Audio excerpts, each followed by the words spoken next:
When President Harry Truman transitioned the presidency to Dwight D. Eisenhower, he handed over more than just the reins of power. Along with the presidency, Eisenhower received a highly classified file concerning a secret government project known as Majestic 12. This initiative, which Truman established by executive order, involved a covert group of top scientists, military leaders, and government officials tasked with the recovery, investigation, and communication regarding alien spacecraft and extraterrestrial entities. Often referred to as MJ-12 or Magic 12, this committee was formed with the aim of understanding unidentified flying objects, UFOs, and potential extraterrestrial visitors. For many years, Majestic 12 remained shrouded in mystery, with the existence of the project denied at every official level.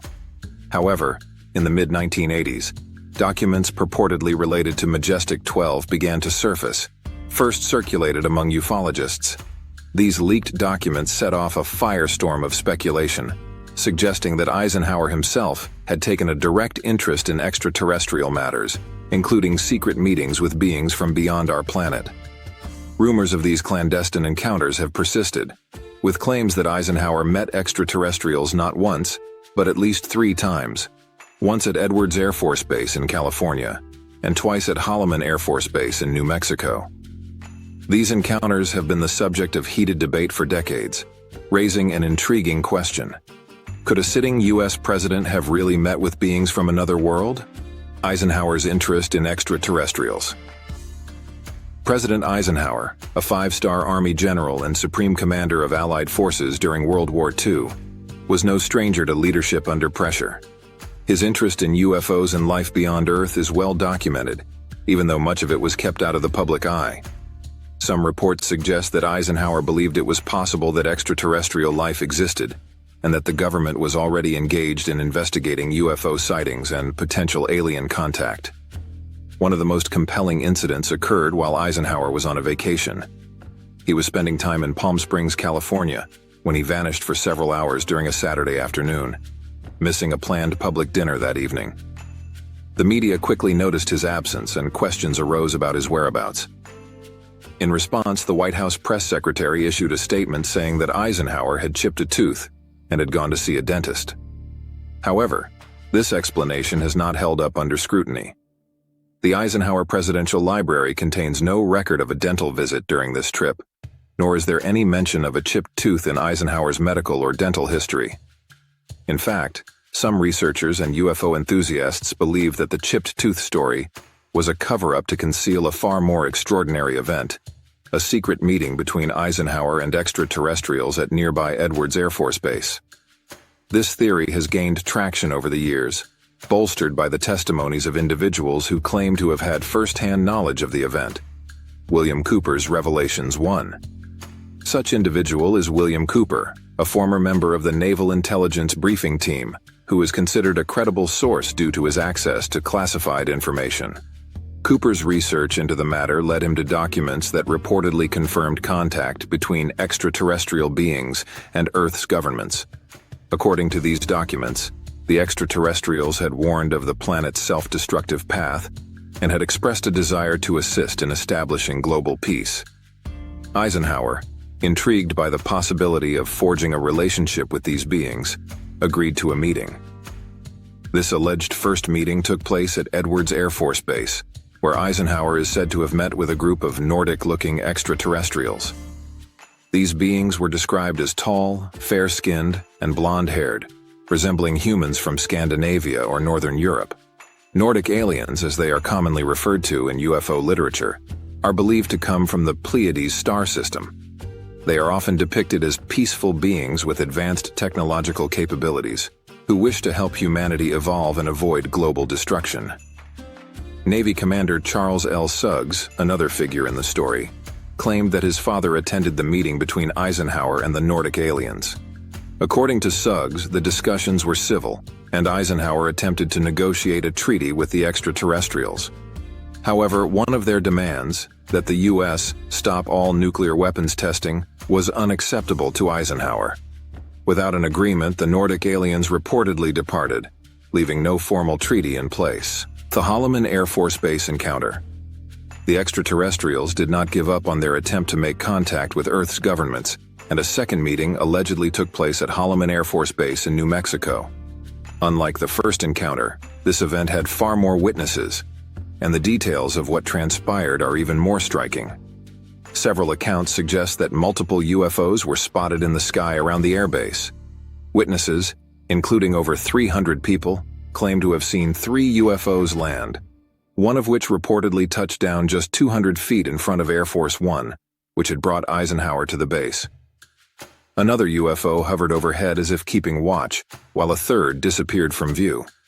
According to eyewitnesses, Eisenhower descended the steps of Air Force One and shook hands with a being at the door of the UFO before entering the craft. He was inside the saucer for about 45 minutes. The specifics of the conversation between Eisenhower and the extraterrestrials remain a mystery, but it is widely believed that this meeting laid the groundwork for a secret treaty. The treaty with the Greys. While the Nordic extraterrestrials were focused on peace and nuclear disarmament, another group known as the Greys reportedly offered Eisenhower a different proposition. The Greys, described as smaller beings with grayish-blue skin, large heads, and black eyes, proposed a treaty that would involve technology exchange. In return, the Greys asked for permission to abduct a limited number of humans for experimentation, under the condition that they would provide a list of the abductees to the Majestic 12 committee and return the abductees unharmed.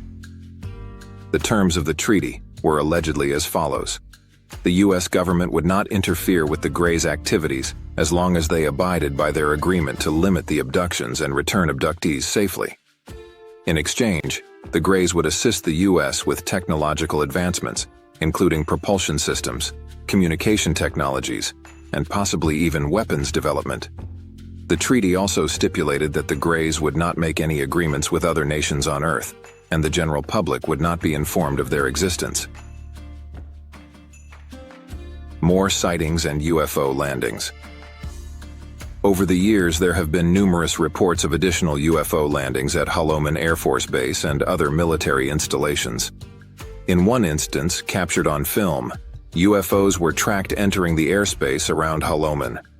Eyewitnesses reported that 3 humanoid figures with blue-gray complexions disembarked from one of the crafts and were greeted by military personnel. These humanoids were seen wearing tight-fitting flight suits, and they remained at the base for several days while their craft was repaired. Despite the number of witnesses to these events, very few individuals have broken their silence about what truly occurred. The secrecy surrounding the meetings has fueled conspiracy theories for decades, leaving many to wonder how much of this story could be true. Documentaries and public interest. The alleged meetings between Eisenhower and extraterrestrials have been the subject of several documentaries over the years. One of the most notable was a production narrated by the legendary Rod Serling, titled UFOs, Past, Present, and Future, which discussed the UFO landings at Holloman Air Force Base and the purported meeting between Eisenhower and extraterrestrial beings. Another documentary, UFOs, It Has Begun, released later, also referenced the events at Holloman and the numerous UFO sightings that have been reported there. The interest in UFOs and extraterrestrial contact has only grown in recent years, especially with recent developments in government transparency. Congress has passed legislation aimed at declassifying and releasing information regarding UFOs and unidentified phenomena to the public. While some records are expected to be released, others may remain classified for national security reasons. What's next? As governments around the world begin to acknowledge the existence of unidentified aerial phenomena, UAPs, and take steps toward transparency, the question remains: did President Eisenhower really meet with extraterrestrials? While the truth may still be hidden behind layers of secrecy, these accounts continue to intrigue the public and fuel speculation. What are your thoughts on President Eisenhower's alleged meetings with extraterrestrials? Could there be more to the story than meets the eye? Let us know your theories in the comments below. Thank you for watching The History Speaks. Don't forget to like, share, and subscribe. And stay tuned for more episodes that dive into history's most fascinating mysteries.